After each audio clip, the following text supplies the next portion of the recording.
Hello students, welcome to the lecture room of pharmaceutical jurisprudence. Today we are going to study a very important topic of pharmaceutical jurisprudence और इस topic के बारे में आपको क्या बताएं कि इस टॉपिक से ही हमारा फार्मेसी एजुकेशन टोटल रेगुलेट होता है, हमारे फार्मेसी प्रोफेशन से रेगुलेट होता है। इसके अलावा इसी एक्ट के थ्रू, इसी टॉपिक के थ्रू आपकी कंप्लीट फार्मेसी एक सिस्टम में चलता है। ठीक है, तो ये टॉपिक है फार्मेसी एक्ट 1948। तो हम बात करने वाले हैं आज टॉपिक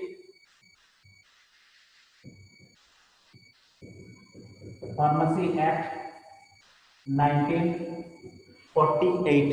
ओके, तो फार्मेसी एक्ट 1948 जानने से पहले आपको कुछ और टॉपिक के बारे में भी नॉलेज होना चाहिए और जो इंट्रोडक्टरी वीडियो में दिया गया है, और ये उस वीडियो का लिंक इस डिस्क्रिप्शन बॉक्स में दिया गया है। तो उससे पहले आपको फार्मेसी एजुकेशन के डेवलपमेंट के बारे में पता हो जाना चाहिए, तभी आप फार्मेसी एक्ट 1948 बहुत अच्छी तरह से समझ सकते हैं।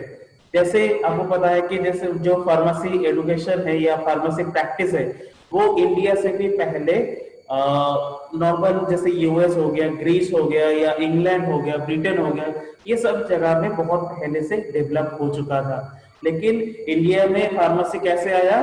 Through the east India company. East India company पहले जैसे अपने बिजनेस के लिए, जैसे बिजनेसमैन या उसके आर्मी जो भी बीमार होते थे, उसको सारे के सारे मेडिकल प्रोफेशनल देके कंट्रोल नहीं किया जा सकता था। तो इसीलिए उन्होंने बाहर से कुछ मेडिसिन और मेडिसिन सप्लायर मंगाया जिसको एपोथेकेरीज नाम दिया गया था।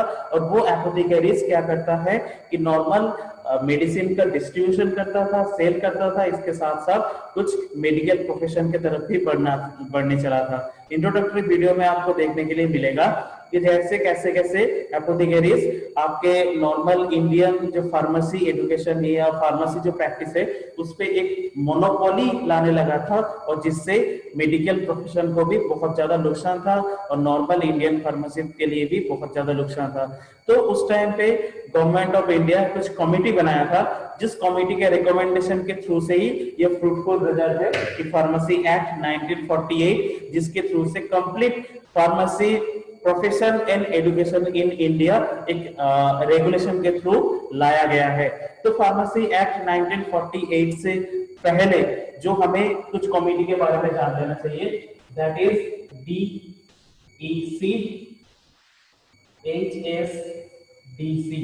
DEC का फुल फॉर्म होता है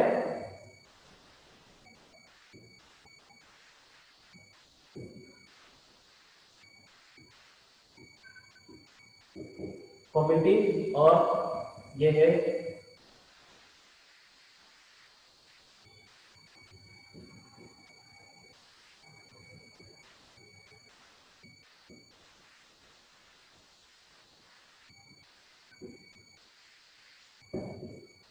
ये दो कमिटी बनाया गया था, DEC that is drug inquiry committee और HSDC that is health survey development committee. ठीक है, तो ये दो कमिटी के ऊपर डिपेंड होकर फार्मेसी एक्ट बनाया गया था। तो ये जो DEC है इसे बोला जाता है चोपड़ा कमिटी। ठीक है, चोपड़ा कमिटी क्यों? क्योंकि लेफ्टिनेंट कर्नल RN चोपड़ा के ये इस कमेटी का हेड था। और ये जो कमेटी HSDC कमेटी बताया गया है, इस कमेटी का हेड था कोई भोरे, तो इसलिए इस कमेटी को भोरे कमेटी भी बताया गया था। तो DEC इन 1928 एंड HSDC इन 1943 वो एक सर्वे करके और एक कमेटी का रिपोर्ट बना के गवर्नमेंट को देता है। और गवर्नमेंट तब उसे समझ में आया गवर्नमेंट को कि अभी हमारे इंडिया में एक फार्मेसी के लिए एक प्रोटेस्ट चाहिए था, जो प्रोटेस्ट चल रहा था, और उसके तहत एक एक्ट बनाया गया था, और उसी एक्ट का नाम है फार्मेसी एक्ट 1948। फार्मेसी एक्ट 1948 पास हुआ था 4 मार्च 1948 में। ये दोस्तों जान लेना बहुत जरूरी है कि फार्मेसी एक्ट आया था 4 मार्च 1948। 4 मार्च 1948, और जिसके तहत pharmacy council of India that is PCI 1949 में बनाया गया था। तो फार्मेसी एक्ट पास हुआ था 1948 में, और pharmacy council of India first बनाया गया था 1949 में। जो 5 साल का टेन्योर रहता है हर, और उसके बाद बाद ये जो फार्मेसी एक्ट बना था, तो ये फार्मेसी एक्ट के बाद बाद बहुत सारे डिलीशन हुआ है, बहुत सारे एडिशन हुआ है, जो अमेंडमेंट के तौर पे जाना जाता है। तो इसके जो भी अमेंडमेंट वो साल भर साल बहुत ज्यादा चलता रहा, और अभी भी अमेंडमेंट होता है, कुछ भी प्रॉब्लम आता है तो दोस्तों इसके ऑब्जेक्टिव क्या था वो हमें एक बार देख लेना चाहिए।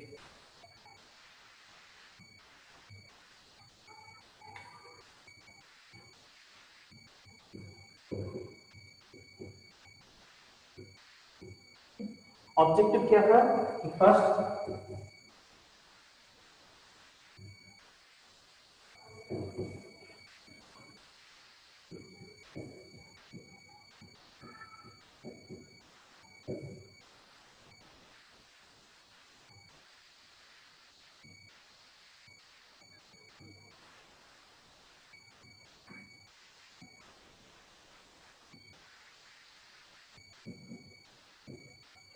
तो ये दो मेन प्राइम ऑब्जेक्टिव था, regulation of profession and regulation of education.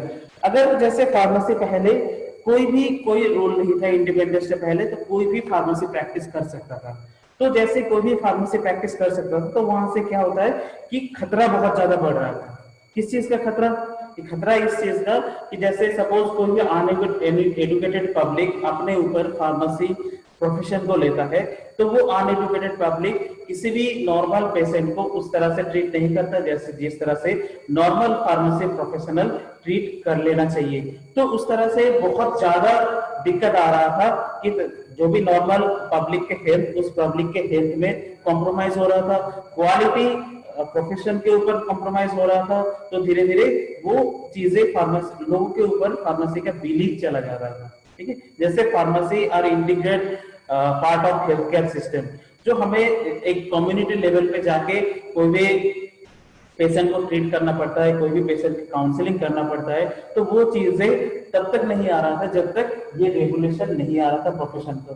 तो इसके बाद भी ये जो ऑब्जेक्टिव था, इस ऑब्जेक्टिव के बाद फार्मेसी एक्ट कुछ रूल्स लाया था, जिसके तहत कुछ किया गया था कि अगर कोई भी पब्लिक के पास मिनिमम क्वालिफिकेशन होता है, इसके साथ साथ कुछ मिनिमम ट्रेनिंग पर्पस होता है, तो तभी वो फार्मेसी प्रैक्टिस को प्रैक्टिस कर सकता है, और उसी प्रैक्टिस के तहत वो फार्मेसी एक चला सकता है, या किसी भी लोगों को दवाई दे सकता है, या ट्रीटमेंट करा सकता है। इसके साथ साथ रेगुलेशन ऑफ एजुकेशन, तो सबसे पहले अगर क्वालिटी कहाँ से मेंटेन होगा? अगर क्वालिटी तभी मेंटेन होगा जब वो पब्लिक या जो पर्सन जो क्वालिटी की बात कर रहा है उसके अंदर भी कुछ क्वालिटी हो, या वो क्वालिटी दिखता है नॉर्मल एजुकेशन से। अगर एजुकेशन के अंदर क्वालिटी होगा तभी जाके कोई भी प्रोफेशन के अंदर भी वो क्वालिटी लाया जा सकता है। तो इसलिए वो एजुकेशन में भी थोड़ा सा रेगुलेशन लाया गया था। तो यही दो प्राइम ऑब्जेक्टिव था, to regulate the pharmacy profession and to regulate the pharmacy education.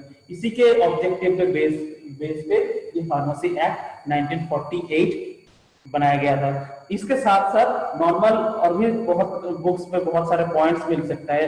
Generally वो डायरेक्टली और इनडायरेक्टली यही दो चीजों को इंडिकेट करता है, टू प्रोफाइल सेफ्टी और टू बेटरमेंट ऑफ प्रोफेशन हो सकता है, कभी हो सकता है कि to minimise the health hazard या हेल्थ रिस्क। तो ये सारे के सारे प्रोफेशन या एजुकेशन के रिलेटेड ही होता है। तो ऑब्जेक्टिव जैसे पता चल गया, तो हमें अब चैप्टर के बारे में पता होना चाहिए। तो अगर बताया जाए ये फार्मेसी एक्ट 1948, इसमें टोटल 5 चैप्टर है और 46 सेक्शन देखने के लिए मिलता है। ठीक है, 5 चैप्टर और 46 सेक्शन। तो ये 5 चैप्टर क्या क्या है वो हम धीरे धीरे अभी देखने वाले हैं कि वो 5 चैप्टर कौन सा है जो फार्मेसी एक्ट में दिया गया था। तो chapter 1,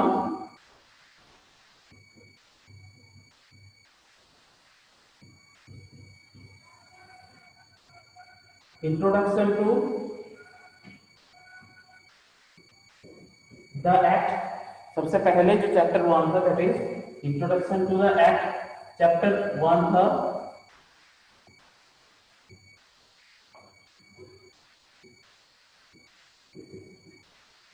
pharmacy council of India, chapter था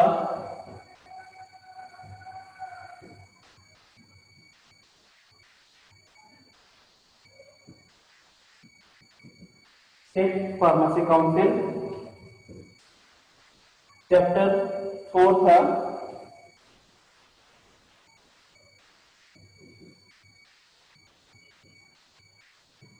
registration of pharmacist and chapter 5 है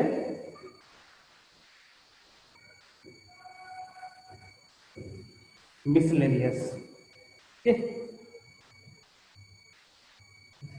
तो ये 5 चैप्टर में टोटल फार्मेसी एक्ट को डिवाइड किया गया था। Chapter 1 introduction to the act that is the pharmacy act 1948। Chapter 2 के तहत बनाया गया था pharmacy council of India that is PCI, जो सेंट्रल काउंसिल माना जाता है। चैप्टर 3 में था स्टेट फार्मेसी काउंसिल, जो एसपीसी बोला जाता है कि हर स्टेट में एक अलग अलग फार्मेसी काउंसिल होना चाहिए और उस फार्मेसी काउंसिल उस स्टेट के रजिस्टर को मेंटेन करता है। इसके साथ साथ फार्मासिस्ट के एजुकेशन के साथ साथ फार्मेसी रेगुलेशन वो सारी चीजें देख सकता है। इसके साथ साथ जो चैप्टर 4 है, chapter 4 denotes to the registration of pharmacist. तो रजिस्ट्रेशन किस तरह से होना चाहिए, उसके लिए मिनिमम क्या क्वालिफिकेशन होना चाहिए, उसके साथ साथ उसमें कौन से डॉक्यूमेंट्स चाहिए जो रजिस्ट्रेशन पर्पस में यूज होता है, तो वो सारी चीजें इस रजिस्ट्रेशन ऑफ फार्मासिस्ट चैप्टर में आता है। इसके साथ साथ मिसलेनियस में आता है रिमेनिंग थिंग्स। तो फार्मेसी एक्ट के जैसे इंट्रोडक्शन है, तो इस इंट्रोडक्शन के अंदर कुछ डेफिनेशंस के बारे में बताया गया था। जो पीसीआई क्या होता है, स्टेट एसपीसी क्या होता है, अगर हम किसी को रजिस्टर्ड फार्मासिस्ट बोल रहे हैं तो रजिस्टर्ड फार्मासिस्ट मतलब क्या है, वो रजिस्ट्रेशन क्या है, वो रजिस्टर कौन सा है जिसमें उसका रजिस्ट्रेशन होना चाहिए। इसके साथ साथ नॉर्मल अगर हम किसी भी मेडिकल प्रैक्टिशनर को रजिस्टर्ड मेडिकल प्रैक्टिशनर बोल रहे हैं तो उसके पास क्या वो मिनिमम क्वालिफिकेशन या रिक्वायरमेंट है जिसके बेस पे हम उसे minimum medical registered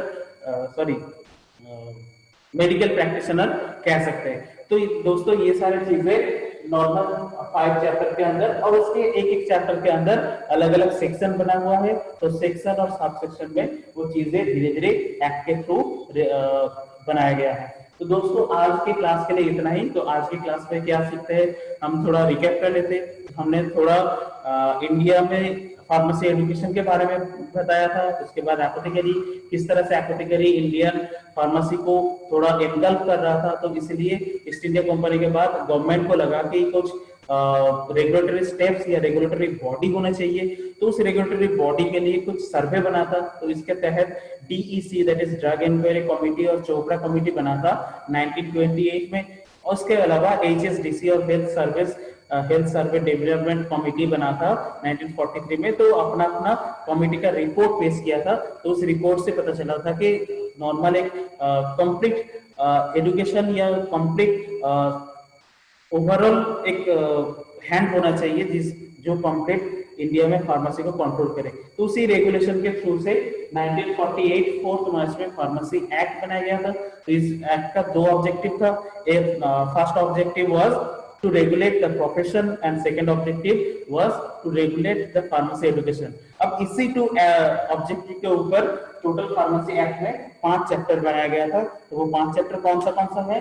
number 1 first chapter was introduction to the act, second chapter was Pharmacy Council of India, third chapter was State Pharmacy Council, fourth chapter was registration of pharmacists, and fifth chapter was the miscellaneous thing among them। So thank you friends, hope आपको ये video अच्छा लगा हो। अगर कुछ भी दिक्कत है तो आप प्लीज कमेंट कीजिए।